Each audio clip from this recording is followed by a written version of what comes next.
ఇంట్లో ఆడవాళ్ళని ఎప్పుడూ మనం తక్కువే చేసి చూస్తాం నాన్నగారు. వాళ్ళని తక్కువ చేసి మనం ఏదో తోపుల్లా ఫీల్ అయిపోతాం.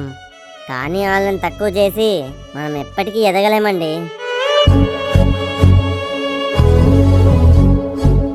ఇక్కడ ఇల్లుంది, మీరున్నారు, నేనున్నాను. ఇంట్లో ఎక్కడ వస్తువులు అక్కడే ఉన్నాయి. కానీ అమ్మ లేదు. అమ్మ లేనప్పుడు ఎన్నున్నా ఏమున్నా చేయడానికి మనసు రాదు. చేస్తున్న ఏ పని పూర్తి కాదు.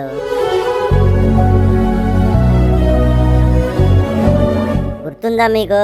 ఎప్పుడైనా సరే కాస్త లేట్ అయితే చాలు అమ్మ మీద మనం గై గై మన ఎగురుతాం.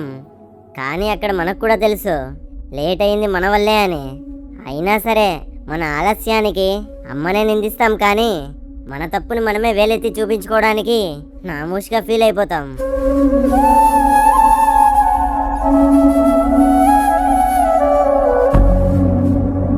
ఎప్పుడైనా సరే ఒక్క మాట మన నోటి నుండి సులువుగానే వచ్చేస్తుంది. కానీ అదే మాట అమ్మ మనసు నుండి వెళ్ళాలంటే ఎంతో బాధపడాల్సి వస్తుందండి. అమ్మ మనకు అవసరానికి అన్నీ అందించడానికి గుర్తొస్తుంది. ఆకలేసినప్పుడు అన్నం పెట్టడానికి గుర్తొస్తుంది.